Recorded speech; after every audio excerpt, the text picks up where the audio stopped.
D'accord, cela relève certainement le problème des cyberactivistes, de leur utilisation dans la sphère politique ivoirienne. C'est une tendance que l'on observe ces dernières années. On va terminer par là justement. La plupart des leaders politiques ou des grands groupements politiques s'attachent les services des cyberactivistes pour les défendre justement ou pour peser dans l'opinion publique, parfois de façon pas très à droite. Oui, les cyberactivistes, ils font partie des combats démocratiques.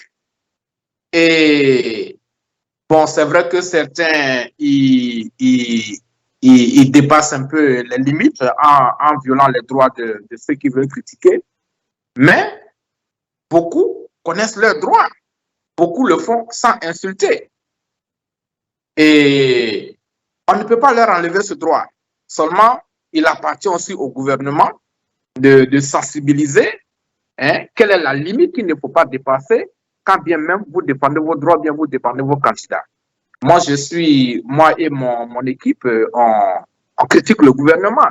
On critique tout ce que nous considérons comme injustice, pas seulement le gouvernement. Mais nous avons un code de conduite.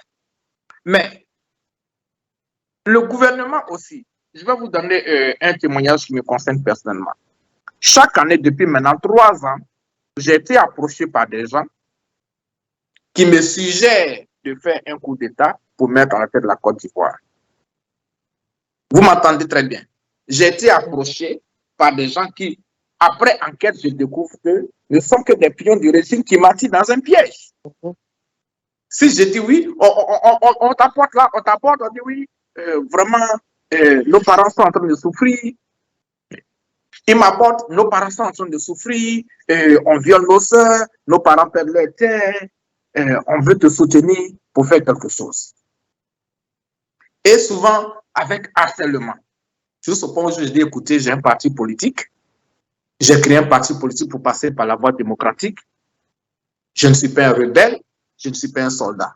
Et finalement, on m'a laissé tomber. Donc, voyez-vous, si j'étais tombé dans le piège, il va écrire au gouvernement américain que voilà, il est là-bas, il a fait un coup d'État, et puis moi aussi, demain, on va, comme le GPS, on va trouver quelque chose contre moi. Donc, si le gouvernement s'engage dans ces pratiques, quel choix laisse-t-on aux cyberactivistes? Eux aussi, ils ont le droit de s'exprimer. Donc, les cyberactivistes, ils ont le droit de s'exprimer. Mais, s'ils dépassent les limites, il appartient au gouvernement de dire, bon, si vous faites ça, vous avez violé la loi, il y a des limites, il y a les limites. Donc, pour résumer tout ça, nous n'avons pas de démocratie en Côte d'Ivoire. Pour résumer tout ça, la démocratie a reculé. Parce qu'on devrait permettre à chacun de s'exprimer. On devrait permettre à chaque parti politique. Aujourd'hui, tu ne peux pas te reposer en Côte d'Ivoire. Ou bien si tu es en Côte d'Ivoire, tu ne peux pas parler. Ça ne peut pas continuer comme ça. Et le pays ne peut pas avancer de telle sorte. Donc, pour me résumer, cela nous amène à trouver un terrain d'attente pour avoir la réconciliation. Parce que la réconciliation, qu'on le veuille ou pas, c'est ce qui va nous permettre de régler tous ces problèmes et bien passer. Sans la réconciliation, on n'aura pas de démocratie. Sans la réconciliation, on n'a pas de justice. Sans la réconciliation, il n'y a pas de paix en Côte d'Ivoire. C'est ce que je voudrais dire.